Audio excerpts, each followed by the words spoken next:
Ahora sí. Bien, está grabando. Bueno, buenos días. Les doy la bienvenida a esta cursada particular de práctica socioeducativa. Yo sé que el año pasado ya nos conocimos, por suerte. Por suerte digo para que no sea la única forma de conocernos. No nos quede esta impresión este, de la virtualidad. La idea es, hoy por lo menos, hacer una presentación general de la cátedra, cómo vamos más o menos a trabajar en la medida que la tecnología y las plataformas digitales lo permitan, cómo va a ser la evaluación a lo largo de estos meses que vamos a tener clases. Y después voy a hacer una pequeña presentación, síntesis o pistas para la lectura de los textos que están en el aula, ¿sí? Y que tienen que entregar el trabajo, ¿sí? Participar en el foro, que sería como enviar el trabajo, participar en el foro que está en el aula, ¿sí? Nuestro canal de comunicación va a ser el aula, en principio. O sea, yo primero pongo los materiales, los videos, las clases, los avisos a través del aula y después aviso por WhatsApp, les recuerdo por WhatsApp, refuerzo la comunicación por el WhatsApp, ¿sí?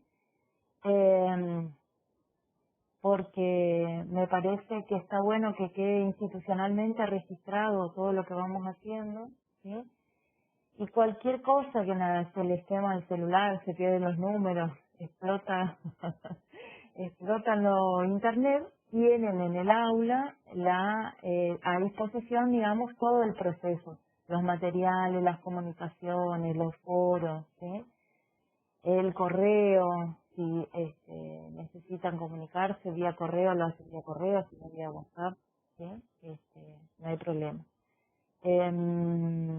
Cuando necesitan decir algo, me interrumpen, que no hay problema.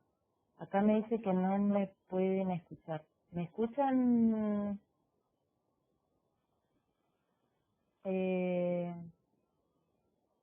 ¿O no?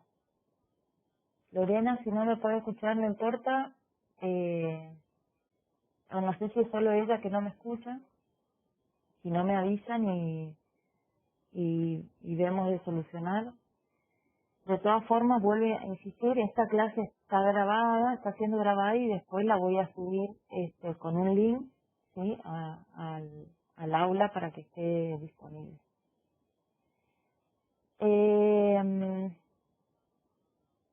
Bueno, a ver, voy a compartir.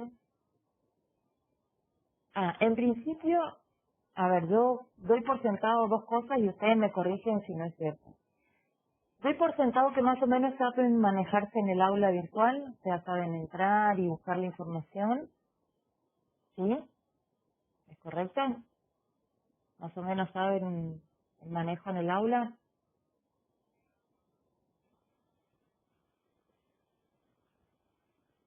Sí, no, bueno. Como nadie me dice que no, imagino que sí es. Ahí que Agustina contesta que sí. Bueno, gracias. Y entiendo que pueden acceder al material y también saben cómo participar de los foros y demás. Parto de esa idea. El aula, sí, gracias. El aula de Moodle, la plataforma, digamos, de Moodle es bastante amigable para participar, ¿sí? Así que dentro de todo está bastante sencillo para acceder. Yo lo que les quería compartir de acá, a ver si me deja sacar. Ujú. A ver, Déjenme un segundo que ya estoy con ustedes.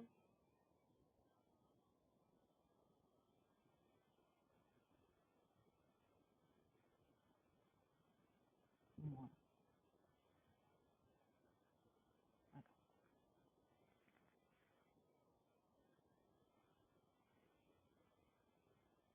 Bien, acá estoy. Les voy a compartir el Power ese que está ¿cómo se llama? En el aula. Si mi internet me deja, acá está. Ustedes me dicen si lo ven. ¿Sí? Eh, bien. Eh, bueno, básicamente, nosotros el año pasado tuvimos la práctica socioinstitucional, ¿sí? Que hicimos como una mirada a cómo funciona la institución, cuáles son más o menos sus características, hablamos de práctica docente, hablamos de práctica de investigación y demás. Este año es como un paso más y hacer un zoom un poco más específico al interior de la institución educativa, ¿sí? Y la idea es profundizar el uso de las herramientas de investigación educativa, como dice ahí uno de los objetivos, para analizar y comprender el contexto de la escuela y su dinámica, ¿sí? Y bueno, proponer o promover esto del pensamiento crítico reflexivo en la toma de decisiones para la elaboración de un proyecto de intervención institucional. O sea, vamos a conocer qué es un proyecto de intervención institucional, para qué sirve, digamos, y cuáles son las herramientas teóricas, metodológicas que tenemos que conocer eh, para poder pensar un proyecto de esta naturaleza y después cómo lo llevamos adelante una vez que lo tenemos armado, ¿sí? Convencionalmente, si no tendríamos esta situación de virtualización, los insumos, los datos para la construcción de este proyecto de intervención institucional lo haríamos visitando una escuela, ¿sí? Haríamos varias visitas a las instituciones, recolección de datos, observación, entrevistas, lo que comúnmente se denomina el trabajo de campo, ¿sí?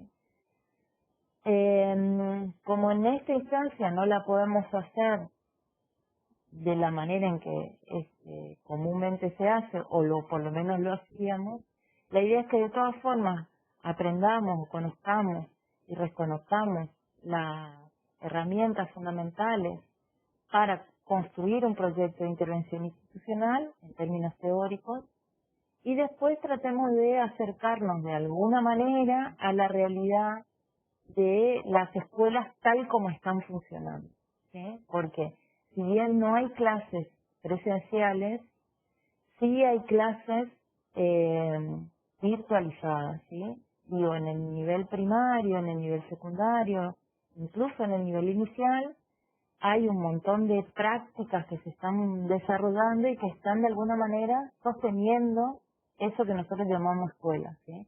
Hay esfuerzos por mantener los vínculos pedagógicos, por mantener la continuidad pedagógica, por evaluar, por cómo se va a evaluar, si se va a pasar de grado, no se va a pasar de grado, si se pasa de año, no se pasa de año, la facultad, si se aprueba las materias, si se rinden los exámenes finales, bueno, todas esas cuestiones que hicieron sobre todo caracterizaron el primer semestre de este año, hicieron que los niveles primarios y secundarios siguieran funcionando con una multiplicidad de estrategias, acciones y desigualdades muy profundas entre las escuelas, entre las localidades, escuelas urbanas, periurbanas, rurales, ¿sí? Y la idea es que a través de las voces de los protagonistas, en este caso docentes, si podemos alumnos, podamos entrevistar o conocer para tener una idea de cómo está funcionando la escuela en este contexto ¿qué puede aportar un proyecto, pensar un proyecto institucional en este contexto, cuando la institución es una cosa que no podemos terminar de entender? Y de todas formas sirve, le es útil a ustedes entender y comprender cómo se construye un proyecto de intervención institucional para cuando ustedes sean profesores y puedan desarrollarlo, llevarlo adelante en sus propios ámbitos laborales, en sus propios escenarios educativos. Y aquí está más o menos el recorrido que vamos a tratar de abordar en este contexto. Es muy probable que vayamos un poco rápido y recortando algunos temas, porque bueno, el cuatrimestre es mucho más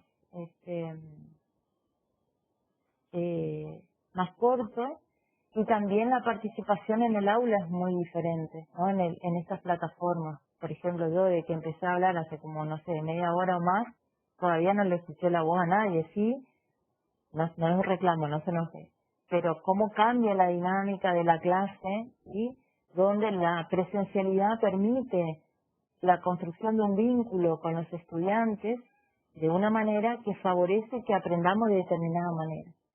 Y la virtualidad genera cierto vínculo pedagógico que hace que aprendamos o nos acercamos al conocimiento de distintas maneras. Entonces, en este contexto, la forma en que ustedes se van a acercar a los materiales, la forma en que yo voy a tratar de que ustedes se acerquen al conocimiento, va a ser muy distinta de que si esta clase esta cursada lo hubiésemos hecho presencial, ¿sí? Entonces tenemos un primer recorrido que tiene que ver con lo de cultura escolar, que son los textos que yo les puse en este primer recorrido, ¿sí?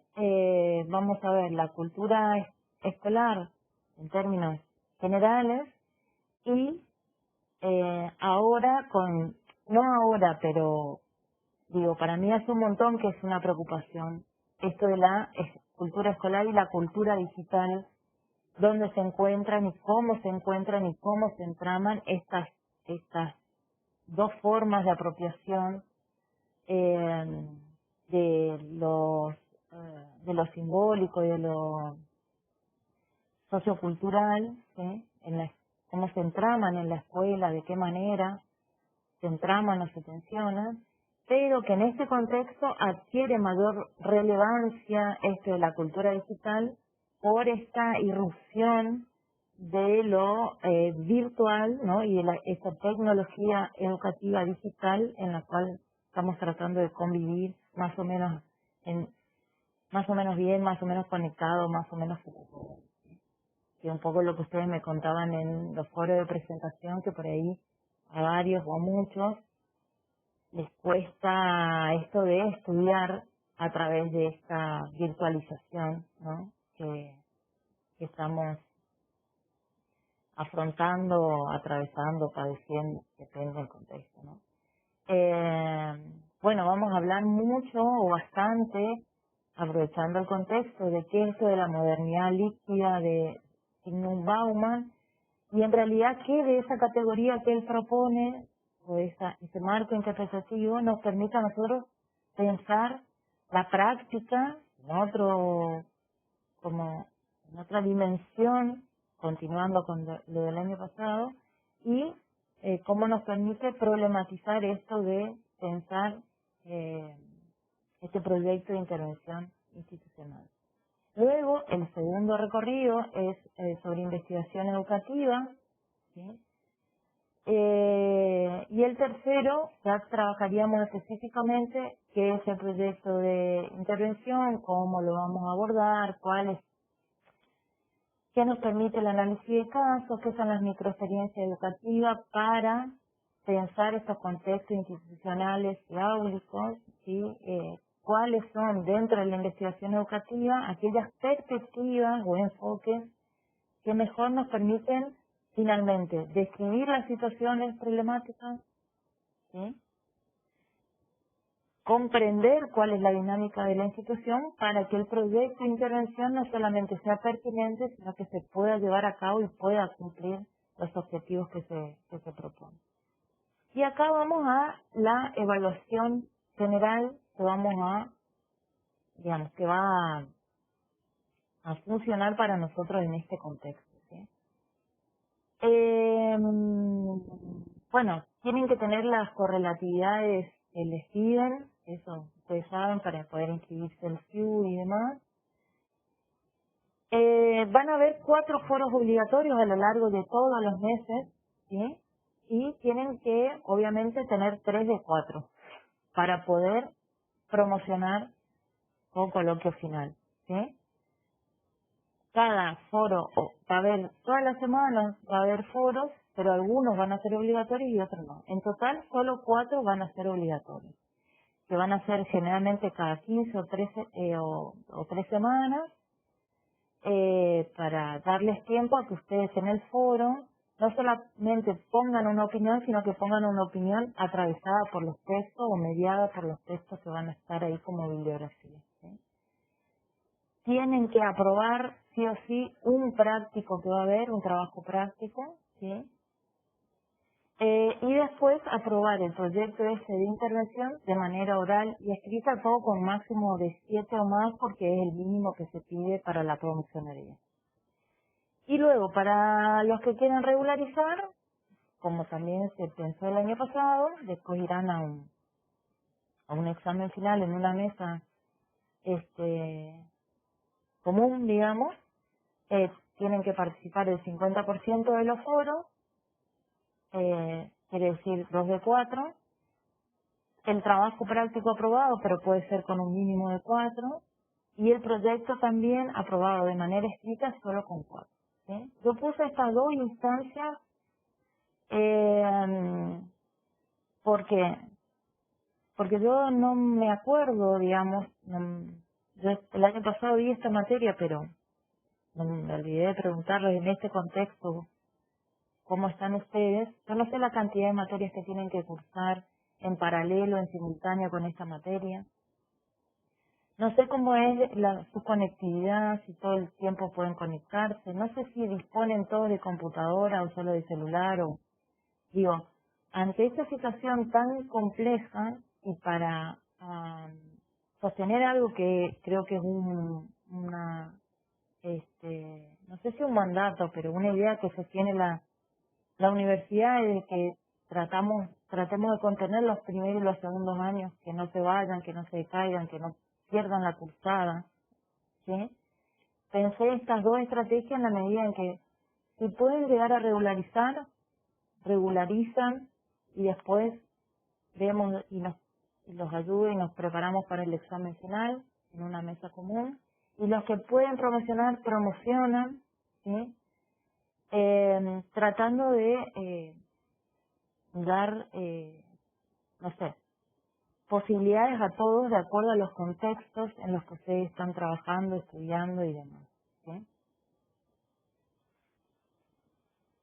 Bueno,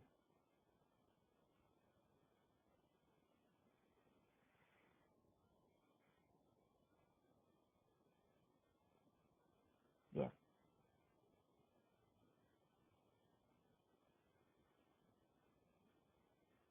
Sí, sí, sí, sí, sí. No sé por qué no me veo más.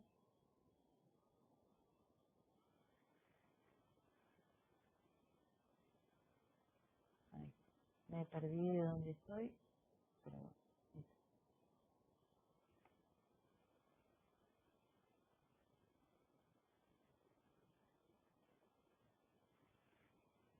Ahí está.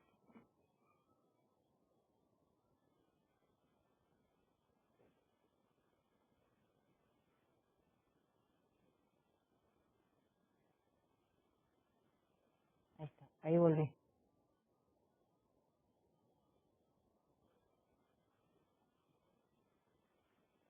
Bien. Voy a ver el chat que no podía leer. Bien, no pasa nada. Bien. Hasta ahí la materia, lo que proponemos, lo que les propongo, y bueno, vamos a ir viendo. Esta es como una estructura y después hay cosas que vamos a ir modificando en la medida que lo permitan las circunstancias. ¿sí? ¿Preguntas? ¿Dudas?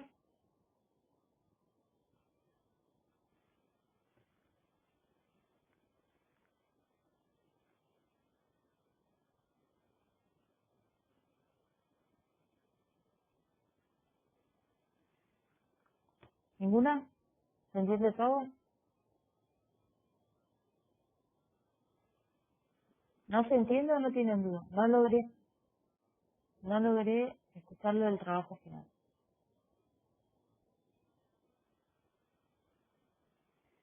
No, lo del trabajo final es lo que yo les puse ahí sobre el final de la evaluación es que teniendo en cuenta la complejidad en la que estamos y las situaciones diferentes que cada uno atraviesa, digamos que no todos tenemos las mismas, el mismo acceso a internet, fíjense de 27 que somos en el aula, en este momento estamos conectados 6, están conectados 6. No sé si es por problema de conectividad, porque se superpone con otra materia, bueno, porque no le anda el celular, el paquete de datos, por las razones que sean, no hay igualdad de condiciones en tanto construcción de este vínculo que yo le decía pedagógico entre el conocimiento y ustedes y la relación pedagógica. Entonces pensé dos formas de evaluación, ¿sí? Hay quienes van a poder promocionar y hay quienes van a poder optar por regularizar. Y si todos quieren regularizar, regularizarán todos y nos veremos en las mesas comunes y no pasa nada, ¿sí? El trabajo final va a ser la elaboración de un proyecto de intervención institucional, que otra vez, dadas las características de esta cursada, lo van a poder hacer de forma individual o de forma grupal, obviamente en lo grupal hasta 3 4 porque después se hace una maraña de cosas que si nos cuesta la presencialidad a un montón de gente, imagínense en lo virtual. Que ese trabajo, obviamente en el recorrido 3 yo voy a explicar bien de qué se trata, cuáles son los elementos, qué tipo de trabajo de intervención institucional van a tener que presentarle. Voy a dar las características con mucho tiempo de anticipación, no se preocupen, ¿sí?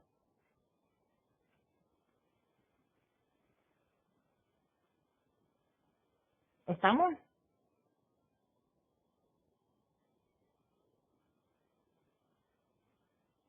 Sí, bien, gracias Erika. Bien, ahora voy a explicar más o menos, bueno, no sé cómo les fue, porque no vi ninguna participación, nada todavía. No sé cómo les fue con la lectura de los textos, si pudieron leerlos, si pudieron bajarlos, si les resulta sencillo, si están complicados. Yo hoy me encontré con una conferencia, una charla así por Zoom que dio una de las autoras que están ahí, que se llama Diana Vidal, que conversó con una de las responsables del programa de educación, cultura y sociedad de Flaxo, que se llama, bueno, la cultura escolar en tiempos de pandemia. ¿Sí? Le subí el videíto de YouTube, es un poco largo, pero bueno, como es la autora del texto que les puse en el aula, ella va a retomar lo que piensa y entiende que es la cultura escolar o cómo se puede entender, pero ahora atravesado por este contexto de virtualización, ¿sí? Entonces, en este momento no estamos haciendo educación en entornos de aprendizaje o no estamos haciendo educación a distancia, estamos virtualizando lo que en su momento fue presencial, ¿sí? Bien. ¿Alguien leyó el texto? Pueden ser absolutamente sinceros que no pasa nada. Si leyeron, si no leyeron.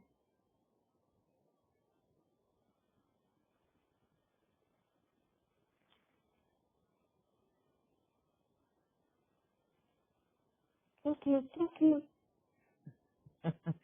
Alguien leyó bien. Siguiente pregunta. Si alguien leyó.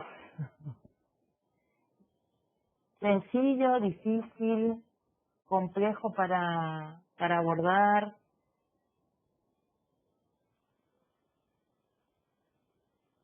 Medio quiere decir que es medio difícil. Bueno, ahí traje un Power para ver si ayudo con la lectura. Yo los invito a que otra vez, se animen, abran el micrófono, me interrumpan, por ahí yo me estoy olvidando algo importante del texto.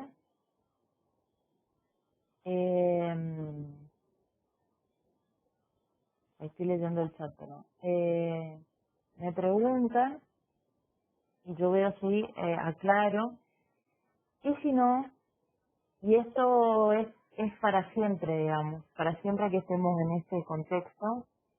Cualquier duda que ustedes tengan sobre el texto que no están entendiendo, mandan un mensaje en el aula, me escriben un correo, en el aula está mi correo, me mandan un audio en el grupo, utilicen el grupo sobre todo porque por ahí una duda que ustedes tienen es la duda que tienen un montón, como pasa en el aula. No se preocupen, manden un audio o un mensaje en el grupo de WhatsApp y yo les mando un audio para explicarle el texto o parte del texto o lo que está detrás del texto, lo paratextual, ¿sí? Que por ahí la autora hace referencia a muchos autores que por ahí ustedes no conocen. Pónganme en el foro, mire, profe, estoy con dificultad para leer, ¿nos puede ayudar? Yo grabo un audio, subo ahí, grabo un video, subo en el aula. No tengan problema en preguntarme, ¿sí? ¿Por qué les digo? Porque la relación, como ustedes ven, es muy difícil en este contexto. No, a ver, no sé si difícil, es muy diferente la relación en este contexto que la de la presencialidad. Ustedes ya lo deben haber padecido todos o atravesado todo el primer cuatrimestre, ¿sí? Y esta materia, como toda práctica, la idea es que ustedes se apropien de herramientas para poner en funcionamiento, para que ustedes puedan trabajar y pensar a partir de esas herramientas. Entonces, para que no sea solamente una materia teórica, que yo puedo transformarla en una materia teórica y darle una catralada de cosas, ¿sí? Como cualquier otra materia, pero me parece que no en la medida en que podamos tratar de no caer en esa cuestión y pregúntenme, pídanme que les aclare, porque sin la pregunta a ustedes, yo no tengo manera de saber cómo se están acercando al texto, ¿sí? Y esto es como, yo en esto tengo absoluta libertad para cosas. El que me quiere preguntar me pregunta y el que no me quiere preguntar no me pregunta, no pasa nada, y el que no quiera, eh, digo, pero la pregunta a ustedes me devuelve a mí, me da una especie de termómetro para saber qué está pasando, eh,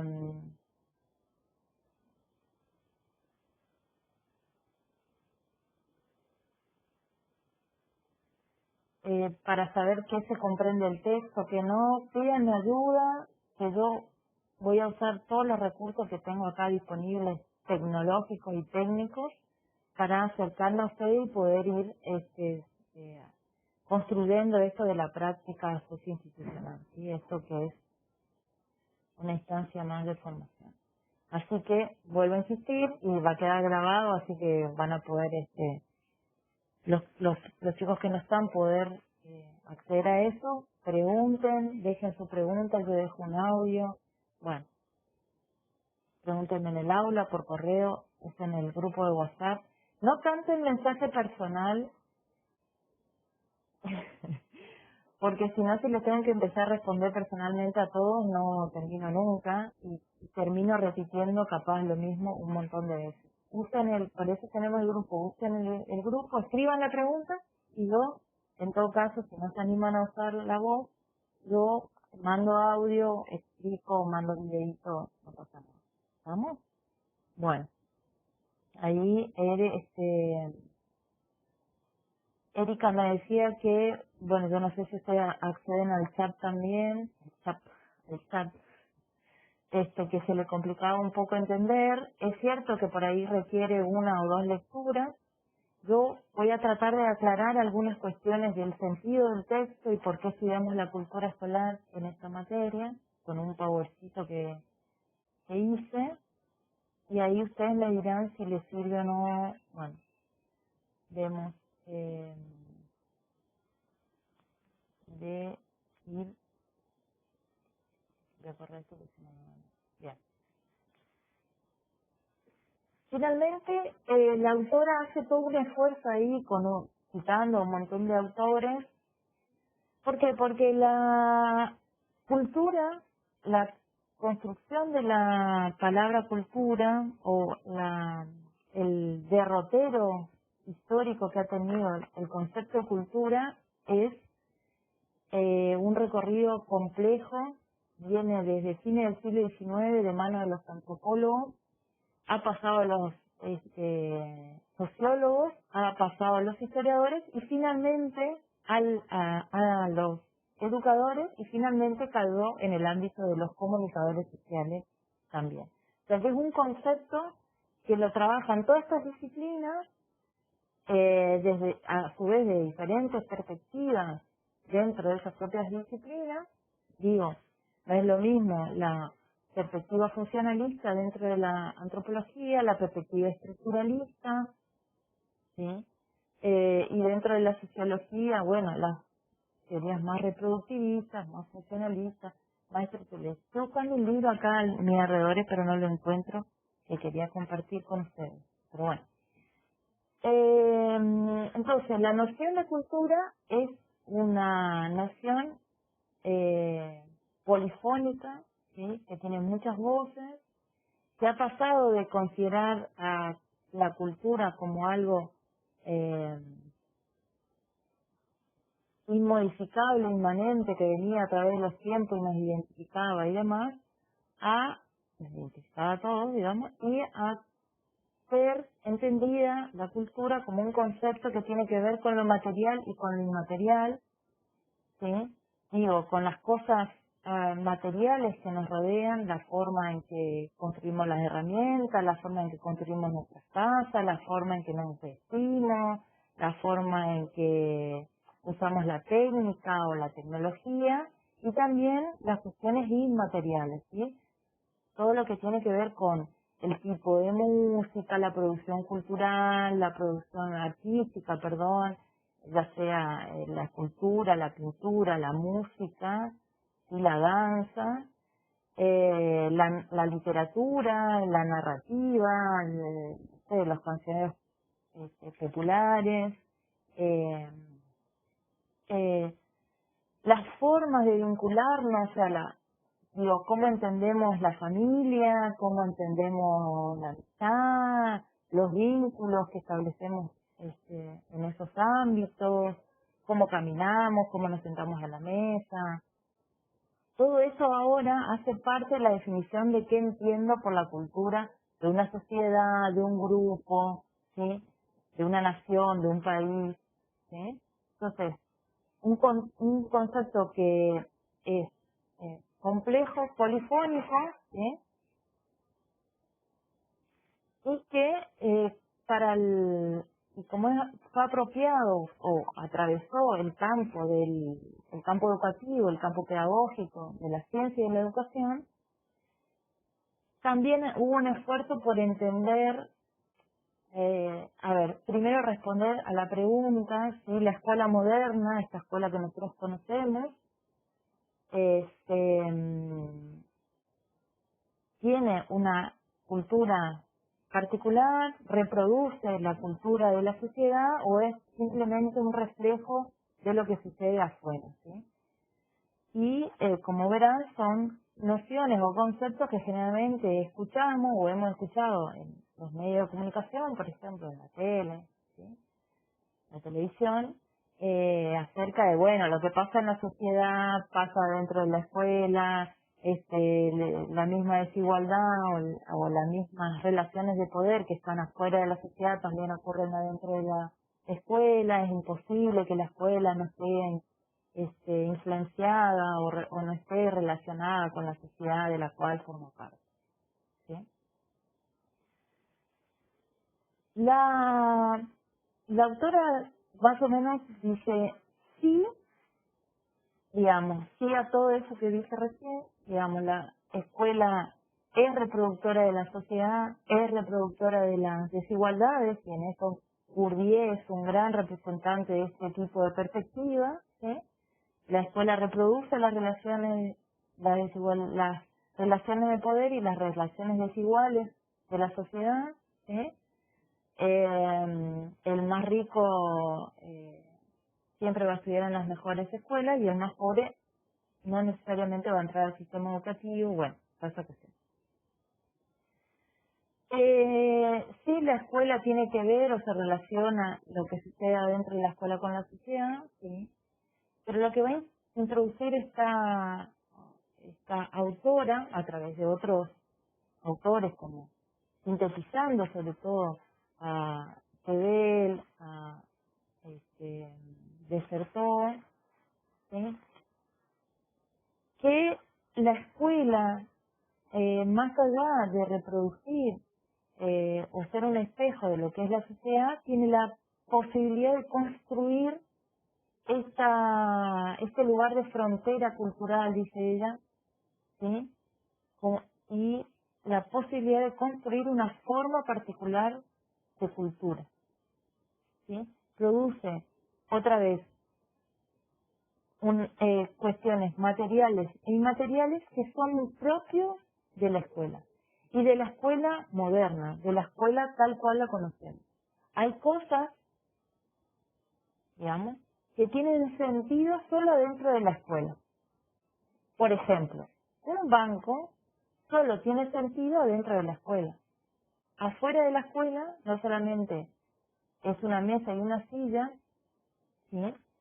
Sino que el pupitre, por ejemplo, de fines del siglo XIX o principios del siglo XX, solo tiene sentido adentro de la escuela. Adquiere un significado particular adentro de la escuela, adentro del edificio de la escuela, ¿sí? O sabemos que es un pupitre y que forma parte de la escuela por esta significación, ¿sí?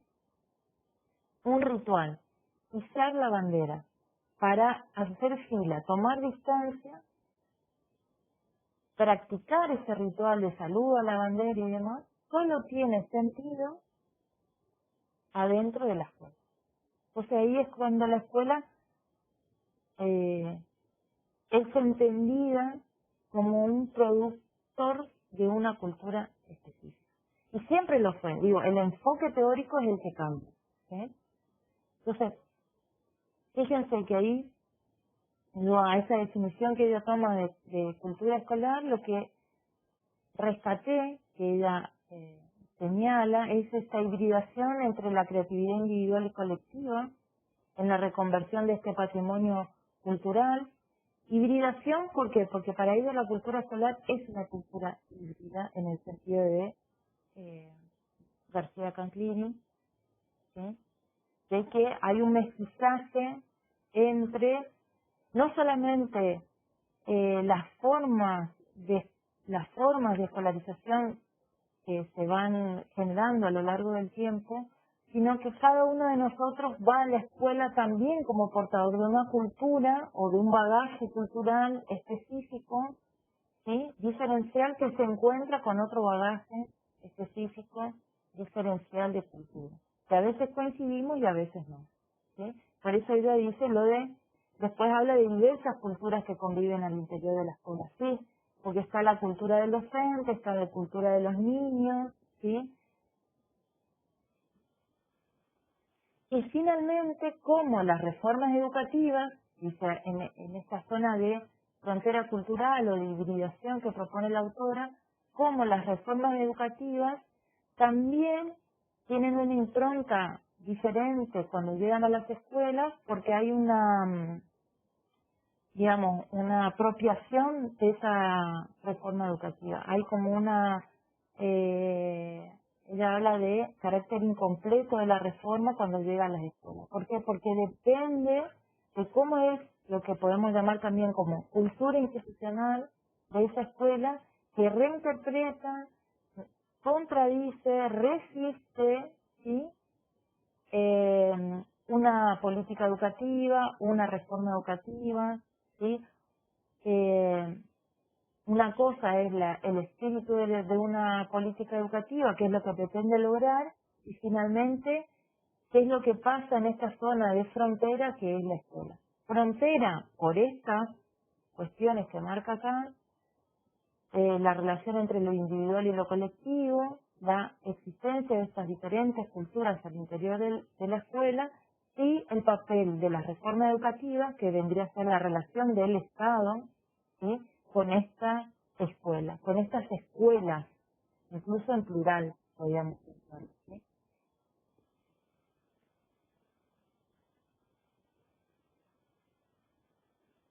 Bueno, no sé qué hice que ahora no funciona. Ahí. Otra cosa que a mí me llamó la atención, como para que nos permite por ahí pensar este texto de Vidal, es eh, preguntarse acerca de cómo los docentes, nosotros, nos apropiamos de esos modelos culturales que están en los espacios de formación. ¿Sí? Ahora termino el Power y leo las preguntas porque no puedo no me permite hacer las dos cosas al mismo tiempo. ¿Sí? Por las dudas. Escriban y después yo retomo. Entonces, en el anterior diapositiva teníamos la escuela como esa concepción de espacio de frontera con esas tres dimensiones que interactúan, modifican e interpelan a esta cultura escolar. Y acá ella específicamente en una parte del texto se centra en analizar o en ver cómo los docentes se apropian de estos modelos culturales que circulan en las escuelas de formación, nosotros diríamos institutos de formación, en nuestro caso particular, la universidad, ¿sí? En las asociaciones de maestros, en el cuerpo de la legislación, o sea, cómo aparecen los docentes, es decir, cuáles son las categorías y qué características tienen estos docentes en la legislación de un país, ¿sí? La experiencia que uno va adquiriendo, ella dice en el magisterio, nosotros diríamos en el profesorado, uno la experiencia que va ganando a medida que va dando clases y va conociendo diferentes escuelas, instituciones y estudiantes. Esta frecuencia con los alumnos, los cambios en la familia, ¿sí? Y finalmente, cómo se da esa apropiación y también cómo esas prácticas de apropiación de los modelos culturales de los docentes se encuentran con otras prácticas que son los alumnos, que son los directivos, que son los supervisores, que son los referentes del Consejo de Educación, el de nivel medio, que viene de Buenos Aires, el Ministerio, a proponer no sé qué cuestión, ¿sí? Sí, fíjense como distintas prácticas, ella llama discretas porque tiene que ver en el sentido que cada uno lo hace, van componiendo estas prácticas culturales que tienen la característica de ser híbridas, ¿sí? Y que se reinventan en la producción de la experiencia docente. Quiere decir, perdón, que la potencia que tiene esta perspectiva para pensar la práctica docente, por lo menos a mí me resulta muy interesante, porque permite que uno pueda ir revisitando y reflexionando sobre su propia experiencia docente, ¿sí? O sea, sabiendo que, fíjense, el docente se apropia de modelos culturales que tienen que ver con su labor, cómo se forma, dónde se forma, qué dice la legislación sobre eso que se tiene que formar, ¿sí? Cómo encara su propia experiencia y por dónde atraviesa. No es lo mismo alguien que se queda en una sola escuela toda su vida o alguien que hace distintas experiencias en escuelas rurales, en escuelas periurbanas, en escuelas urbanas, en grandes ciudades, en pequeñas ciudades. Esa forma de experimentar el magisterio y la frecuencia de de estudiantes con los que uno se va relacionando, hace que uno tenga una propia práctica, ¿sí?, de apropiación de esa cultura escolar, ¿sí?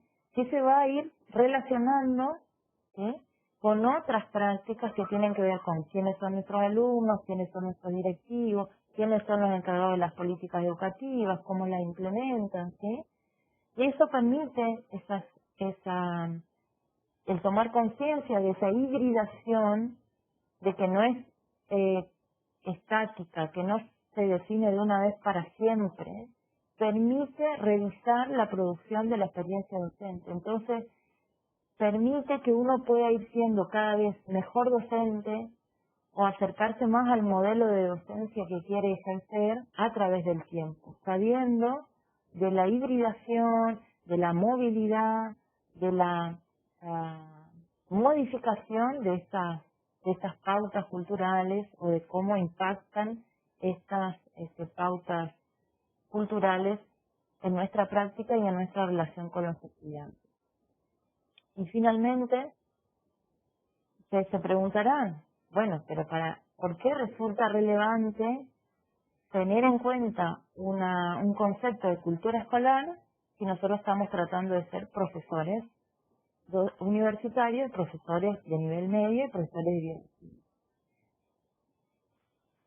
Mi respuesta a esta pregunta es la siguiente. Es porque la categoría teórica a nosotros nos permite desnaturalizar las prácticas cotidianas, es decir, me descentro de creer que yo soy el portador de la cultura y de lo que yo pienso es lo único válido y que mi cultura o la forma en que yo entiendo el mundo es la única valedera. Entonces me permite desnaturalizar, descentrarme, ¿sí?, y entender que cuando voy a la escuela voy a encontrar una multiplicidad de prácticas culturales, ¿sí?, y que en tanto yo tenga la posibilidad de desnaturalizar mi propia práctica, mis propias prácticas culturales, tengo más posibilidades de establecer puentes de comunicación y de comprensión con ese otro que tengo enfrente. Sobre todo con ese otro adolescente que tengo enfrente al cual le quiero enseñar, ¿sí? Me permite comprender mejor a ese que tengo enfrente para poder pensar estrategias pedagógicas, didácticas, que sean pertinentes para que finalmente el aprendizaje se produzca, ¿sí? Lo que yo quiero enseñar es que alumno, esa alumna, ese alumne aprenda, ¿sí? Después permite, me faltó una palabrita ahí, lo corrijo, lo vuelvo a subir al PowerPoint. Permite comprender que la experiencia individual siempre es una experiencia social, política y cultural y simbólica, ¿sí?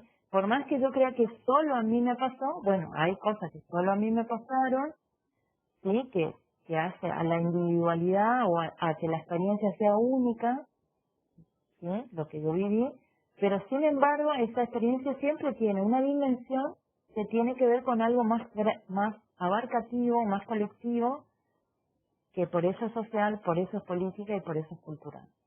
De más está decir, como yo sé que ustedes están en el segundo año, ya hicieron un montón de pedagógicas, que lo político acá no es partidario, no es que ustedes, porque tienen una experiencia individual, tienen una experiencia también con el Frente Renovador o conjunto con el cambio, no, es una experiencia política en el sentido de entender el mundo y intervenir en el mundo de manera particular. Y finalmente, la categoría permite reflexionar sobre las prácticas culturales, otra vez, que nos atraviesan, nos tensionan y nos configuran en los escenarios educativos actuales.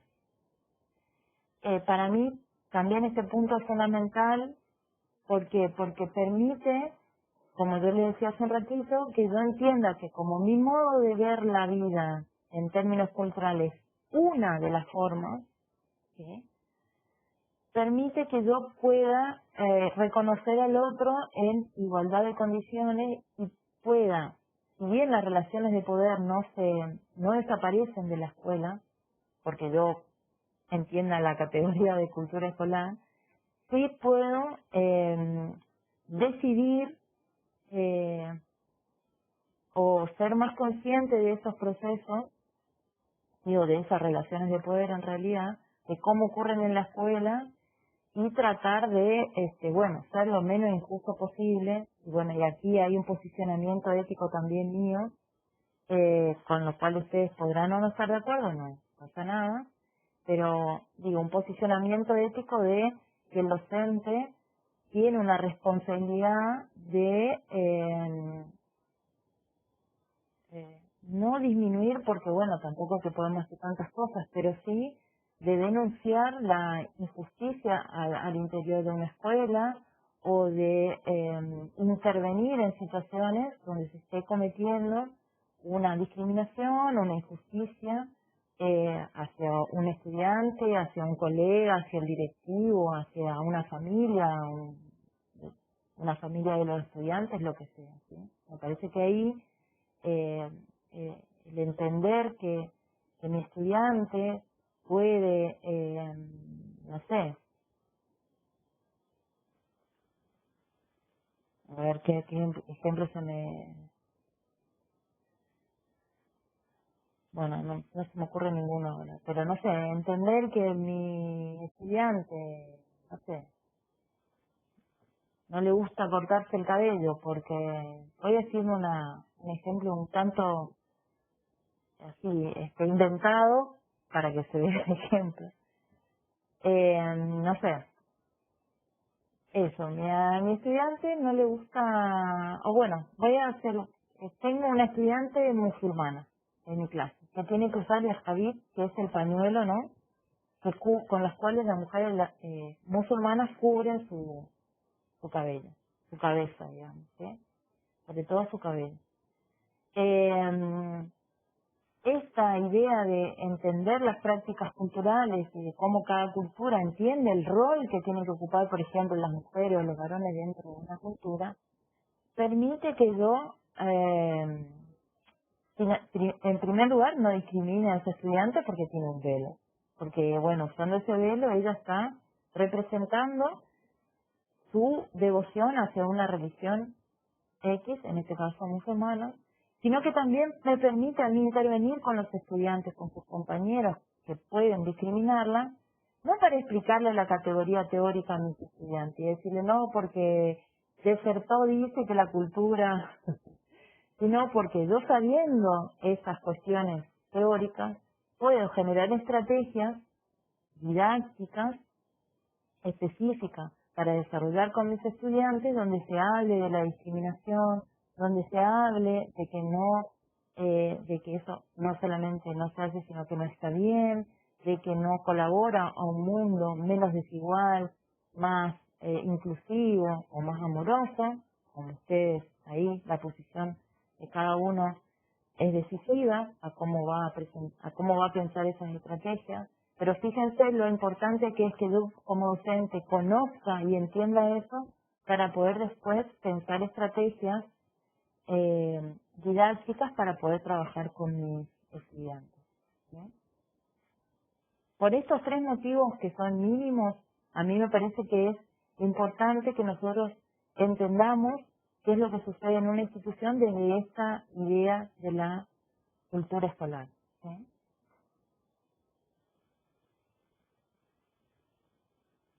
Bueno, ahora voy a leer el chat que pusieron acá.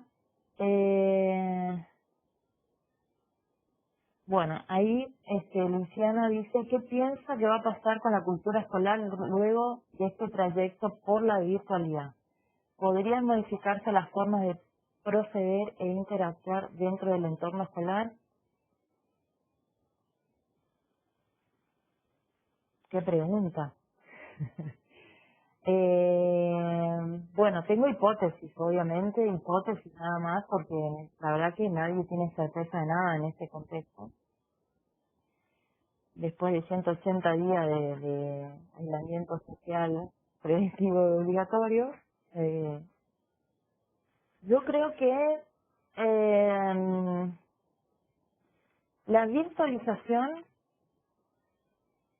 permite mirar algunas cosas que dábamos por sentada de la escuela. Este proceso de naturalización que yo dije ahí hace un ratito, me parece que esta situación de, bueno, estar hablándole a una pantalla, o mandando audios por WhatsApp, o leyendo imágenes de fotos, corrigiendo como algunas maestras o profesores en el medio, lo que mostraron o dejaron en evidencia es todo lo que ocurre en el aula y todo lo que ocurre en una institución, que en principio cuesta mucho reproducirlo en otro contexto. Digo, ni la tecnología en sí mismo lo puede hacer, ni los chicos en su casa pueden hacerlo. O sea, las familias en su casa pueden hacerlo. Que los padres están por revolear a los chicos con la notebook, los teléfonos, en cualquier momento le agarran la crisis a esos padres y vuelan los chicos de las casas. Entonces, resaltó, puso en evidencia, puso en un primer plano que la escuela hace muchas cosas, entre ellas enseñar de una manera específica que no lo hace otro actor social, que no se puede reproducir en otro lugar social, ¿sí? Y mostró la riqueza de esa cultura escolar, de todo lo que hace la escuela, de todo lo que pone en movimiento todos los días en la escuela, ¿sí? El vínculo pedagógico, las formas de aprender, las formas de enseñar, la forma de acercarme al chico porque tiene un problema, viene y me cuenta, la forma de tratar temas que no son específicamente curriculares, pero requieren de una charla, de algún evento que se hace en la escuela. La situación de los rituales, de la necesidad de encontrarnos en esos rituales que parecen o nos habían parecido re aburridos y que en este contexto son sumamente importantes, parece, ¿sí? Festejar el 25 de mayo, celebrar el 9 de julio, celebrar el Día del Maestro, ¿sí? Hacer una reunioncita por el Zoom para verlo, para escucharnos, digo, en principio entiendo yo que mostró la cantidad de cosas que suceden en el aula y la cantidad de trámites que hace la escuela para que funcione. Porque para que cobren los docentes, para que te den una licencia, para que te den la asignación por hijo, para que la vacunación, para que te den el certificado de no sé cuánto, para que te digan el alumno regular, para este papel, para que me pueda inscribir en la facultad, para que termine esto,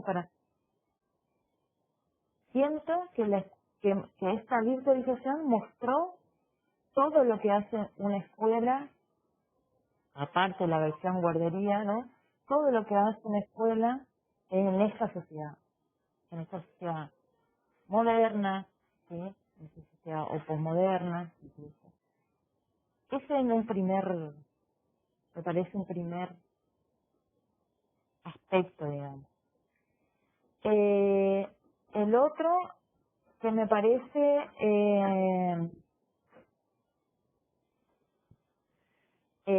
bueno, le decía, y con respecto a la segunda parte de la pregunta que me hacían de si va a modificar la forma de relacionarnos, y ahí también tengo una hipótesis que me parece que va a modificar a media. Para mí va a reforzar de alguna forma esta preponderancia que tiene la escuela para hacer un montón de cosas, no solamente como un lugar de enseñanza-aprendizaje, porque finalmente es un lugar donde nos vinculamos, es lo que ustedes seguramente también extrañan de la facultad, encontrarse con los amigos, encontrarse con los compañeros en el pasillo, un mate, una salida, comentar cosas después de un parcial, la espera antes de la mesa de examen, ¿no? La espera que uno hace en el pasillo, cuando sale el compañero del examen o cuando yo salgo del examen, qué me preguntaron, qué no me preguntaron, digamos, hay, digamos, toda una serie de cosas que nos suceden en la presencialidad que la virtualización no va a reemplazar en principio. Ya demostró que tiene muchas limitaciones. La virtualización o lo virtual tiene mucho de direccionalidad. ¿Sí? Fíjense que yo hace como una hora que estoy hablando. Y bueno, me parece que eso no a esta altura de nuestra historia como educadores, esa idea de unidireccionalidad ya no funciona. Estamos muy acostumbrados, o deberíamos estar más acostumbrados a el ida y vuelta y el diálogo con los estudiantes. Y me parece que se va a empezar a pensar la educación a distancia más que la virtualización, la educación a distancia como un complemento, como un recurso a ser utilizado en determinados contextos, para determinadas disciplinas, en determinados niveles, y ahí, digamos, no vamos a poder sacar ya la tecnología, porque bueno, forma parte de nosotros en la escuela, pero me parece que hay como apropiaciones, o va a ir habiendo apropiaciones de esto tecnológico, qué sé yo, para las escuelas rurales, pues se me ocurre, no sé, para la educación a distancia en la universidad, no para todas las materias ni para todas las carreras. Esto va a hacer que, por ejemplo, bueno, la gente que vive lejos pueda seguir estudiando sin tener que invertir en movilidad, en alojamiento, poder pensar en una formación o en la terminalidad del secundario eh, de manera no presencial. Me parece que va a haber un acople, siendo optimista, digamos. Siendo pesimista, a mí me parece que la escuela va a volver a hacer lo que era y puede incluso, en una versión muy pesimista, hacer un rechazo muy profundo de la tecnología en la medida en que hay provincias y hay niveles educativos que están muy saturados y los docentes están trabajando muy mal con esto de la virtualización y la continuidad pedagógica y demás, y eso capaz que genere más rechazo del esperado. Esa es una versión pesimista. Y la optimista es que me parece que va a haber esta hibridación que por ahí dice Vidal, entre la presencialidad y la educación a distancia, más que la no presencialidad.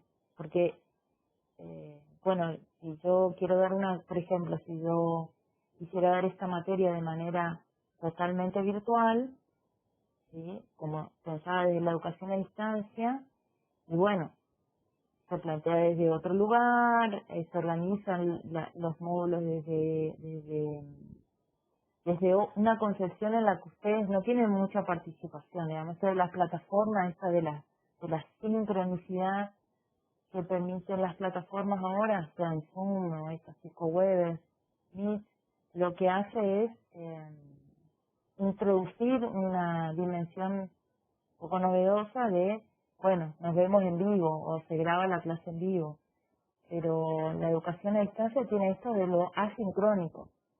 ¿Por qué? Porque la educación a distancia está pensada sobre un sujeto que aprende totalmente autónomo, porque tiene que lograr autonomía a lo largo de ese curso o de esa carrera. Y la autonomía tiene que ver con que, bueno, yo me pongo los ritmos de estudio, y yo digo desde qué hora hasta qué hora leo esta materia, de qué hora ahora leo la otra, ahora resuelvo el práctico, voy acomodando mi cronograma en función de los cronogramas que me da la materia. Entonces, la educación a distancia está pensada con un sujeto muy autónomo o que debería desarrollar una capacidad de autonomía bastante considerable. Es lo que nosotros nos estamos pasando acá, porque nosotros un día nos veíamos en lo presencial, al otro día literalmente cerraron la facultad y hola, nos vemos acá en la plataforma. Digamos. Bueno, nosotros con ustedes ya nos encontramos como con meses de práctica en esto, digamos. Yo el primer cuatrimestre di clases presencial, así que bueno, aprendí a manejar Zoom y voy viendo qué es lo que va pasando con esta situación de virtualización, pero que lo que veo en mis estudiantes, porque también me pasa a mí, es que como fue tan irruptivo, de tanta irrupción, esta virtualización, no nos dio tiempo de organizarnos, no nos dio tiempo de pensar. Entonces, bueno, nos vamos convirtiendo en autónomos a la medida que podemos y a veces nos llevamos con los prácticos y a veces porque el docente no tiene mucha idea, pone una consigna que no se entiende ni para atrás ni para adelante. Y yo no sé si le tengo que preguntar, si él me va a contestar, si me responde antes que tengo que entregar el trabajo. O sea, empiezan a haber una serie de obstáculos. ¿Por qué? Porque ni el docente ni el estudiante han sido pensados desde la educación a distancia, ¿sí? Sino que hemos tratado de eso que más o menos hacíamos presencial, más o menos hacemos en la virtualidad. Y ahí es donde empiezan las dificultades, las tensiones y las contradicciones entre lo que yo quiero hacer y lo que la plataforma me deja, lo que entiendo que la plataforma me deja hacer, lo que el estudiante puede hacer, lo que puede resolver, cuándo lo quiere resolver, y bueno, ahí así nos fueron pasando estos meses. Por eso digo, por ahí, esta situación de tanto agotamiento puede generar un rechazo de esta educación a distancia, ¿no? Luciana dice, creo, escuela se volvió una institución pilar de la sociedad que traspasa lo que se cree es la función única de la escuela y que es la función de transmisión del conocimiento. Y con todo esto de la virtualización es más notorio el papel cultural de la escuela. Sí, yo acuerdo en parte con eso que decía Luciana, de que a mí si hay algo que mostró esta situación de pandemia, es que la escuela hacía muchas cosas y que tener una tecnología en la computadora, un programita, una aplicación en el teléfono, eso solamente no sirve para aprender. Y eso solamente no sirve para enseñar. El docente tiene que tener un conocimiento disciplinar, un conocimiento pedagógico, un conocimiento didáctico para intervenir sobre esas tecnologías, sobre esas técnicas, sobre esas aplicaciones, sobre esas plataformas, lo que sea. Y el estudiante, en ese contexto, tiene que tener también herramientas, de autonomía, de capacidad de gestionar su tiempo, de capacidad de decidir, priorizar cómo va a estudiar, qué va a estudiar primero, qué le conviene. O sea, tener capacidad en la toma de decisión, que eso es algo que se construye, no es naturaleza, no se saca del árbol ni se logra comiendo más naranja, más manzana, más mandarina, lo que sea. Eso es algo que se enseña a hacer.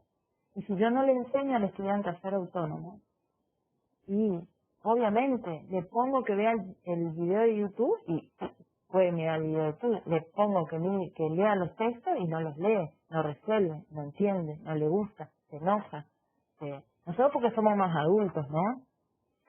No podemos ensuciarnos tanto porque, bueno, no aprobás la materia, no te recibís, medio que ahí hay una coacción que está operando, pero imagínense en el nivel primario y secundario que el chico o los estudiantes están acostumbrados al acompañamiento del docente, que le explica, que le dice, que borra en el pizarrón y vuelve a decir y le hace una lámina y otra lámina y otra lámina, a pasar ahora a creer que esto de, bueno, le pongo un video y aprendo, ¿no? Que eso era algo de lo que la tecnología nos estaba vendiendo, espejitos de colores, acerca de, bueno, el flip learning, ¿no? Bueno, yo le pongo el video, total está en internet, total todo está en internet. Entonces los centros no tienen mucho para enseñarnos, supuestamente, porque como todo está en internet, y bueno, y resulta que sí, que el docente tiene mucho que enseñar ahí, tiene mucho que mediar entre ese video que tiene cierta intencionalidad y que ha sido puesto en internet por vaya a saber quién, y en qué estaba pensando el que puso el video, con algo que yo quiero específico que mi estudiante de Colonia Lievi, de Azcara, de Posadas o de Puerto Libertad aprenda. Y sea una escuela normal, una escuela de comercio, un STEM, una escuela técnica, otra vez la especificidad, digamos, ¿no? Como, ¿qué quiero que mis estudiantes en este contexto aprendan de este contexto? De ahí es fundamental el rol de ustedes. Va a ser, bueno, ahora de los docentes que ya están trabajando, pero es el laburito que les va a quedar a ustedes en generaciones futuras de poder ir construyendo como toda esta caja de herramientas teóricas para, digo, a la hora de tomar decisiones, ustedes lo hagan con, no solamente con conocimiento de causa, sabiendo lo que, sino que ahí sí hay un proceso así de autonomía, de decir, bueno, yo enseño así, te doy esto y esto y esto, porque sé que lo que quiero lograr que vos aprendas es esto y esto y esto, ¿sí? Eso sea más o menos consciente. Bien. Yo siempre, mientras ustedes piensen que otra cosa me van a preguntar y eso, bueno, y ya sé que me conocen, de que hablo mucho, yo pienso que sigo creyendo que la virtualidad me va a cortar hablar mucho, pero me sorprendo a mí misma viendo la cantidad de tiempo que hablo sola. Pensé que me iba a cambiar la virtualidad, pero no, va, no cambió nada. Bien, ¿qué más? Bueno, voy a empezar por una cosa, porque ya se acerca la hora. Primero, ¿se entendió más o menos lo que le estuve contando sobre el texto y sobre cómo vamos a trabajar y demás? ¿Me tiene manito para levantar y decir? Bueno, sí, ahí Gerardo contestó. Sí. Segunda pregunta. Eh,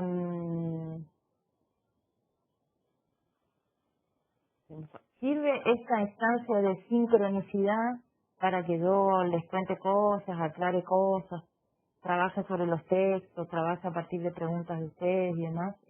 Este espacio de jueves de 10 a 12.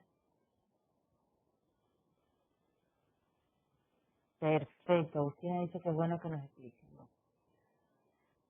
Yo, pensando también un poco no pensando, viendo cómo era el primer encuentro con ustedes, y cómo era esta modalidad virtual, eh, yo lo que voy a pedirle entonces es, la semana que viene va a haber otra clase de 10 a 12, se usa el mismo link, ¿no?, de la reunión, porque es la misma siempre. Y yo lo que voy a trabajar en esa clase de la semana que viene es lo que ustedes pusieron en el foro, ¿sí? Voy a trabajar a partir de lo que ustedes pongan en ese foro, ¿sí?, que tienen hasta la semana que viene para participar, ¿sí? Fíjense ahí la fecha. La clase siguiente va a ser más teórica, un nuevo tema, explico el texto, ahora sabiendo cómo nos vamos a manejar, sería así. Cada 15 días va a haber una clase más teórica, más de explicación de un nuevo eje, de lo que sea, ¿sí? Y en el medio, yo lo que voy a trabajar son las preguntas, los trabajos que pongo en el foro, las preguntas que ustedes me dejan acá en el chat, que me dejen en el WhatsApp, ¿sí?, lo que necesitan. Sobre todo, si ustedes tienen problemas con los textos, en ese intervalo, ¿no?, por ejemplo, de la semana que viene, Entonces, todo lo que no entiendan y nada, ponen en el foro, ponen en el WhatsApp, me mandan un mensaje. Entonces yo la clase que viene retomo y releo y explico, le doy una vuelta de rosca en todo caso, sobre esas preguntas y sobre eso que ustedes trabajaron. ¿Estamos? Vamos a hacer así porque veo que les cuesta mucho participar, ¿sí? Y si yo no sé, digo, y no está mal que les cueste participar, no, que yo lo diga no lo tomen a mal, digamos. Sé que cuesta participar, sé que cuestan estas pantallas, estas cosas y demás, no se preocupen, pero digo, tenemos que buscar estrategias que hagan ¿cómo se dice? Que equilibren esto de la no participación en el Zoom, ¿sí? en el Zoom, digo, la cosa esta del tipo web. Entonces, cada 15 días una clase teórica y cada 15 días, o sea, las clases que nos quedan en el medio, vamos a retomar los textos, las preguntas, o sea, todo lo que no se animen a preguntarme ahora, todo lo que no se animen a decirme, lo trabajamos en ese encuentro. Yo, de todas formas, voy a ir avisando cuándo es una clase teórica y cuándo no. Siempre pueden participar, siempre va a estar grabada y va a estar subida en el audio. ¿Sí? Así que esta más o menos va, por lo que veo, va a ser nuestra forma de participación. En el medio más cerca de octubre o a partir de octubre, vamos a tener en estos encuentros de los jueves la participación de colegas para que hablen de temáticas específicas, aprovechando la virtualización que nos podemos meter en la casa de cualquiera e invitarle, y también de colegas que estén trabajando en el nivel medio para que traigan su experiencia y nos cuenten un poco, en función de los temas que nosotros vamos abordando, que ellos nos cuenten un poco cómo cómo están atravesando este contexto, qué están pensando, bueno, sí, vamos a ir armando preguntas que a ustedes les interesen y vamos a armar como webinar para que participen los colegas, ¿sí? Pero eso más en octubre, noviembre, esos webinars, ¿sí? Que van a hacer como una... Y de paso aprendemos también a hacer un webinar y bueno, vamos metiendo en esa cuestión más tecnológica a lo que les interese, ¿sí? Ya. ¿Preguntas?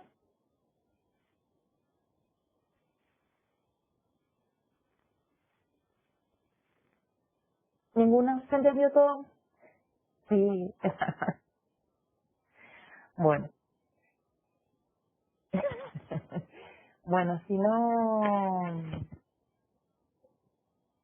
tiene ninguna otra cuestión, los voy liberando, voy a apagar la... Ay, gracias. Acá Agustina dice feliz día. Voy a... Ahí.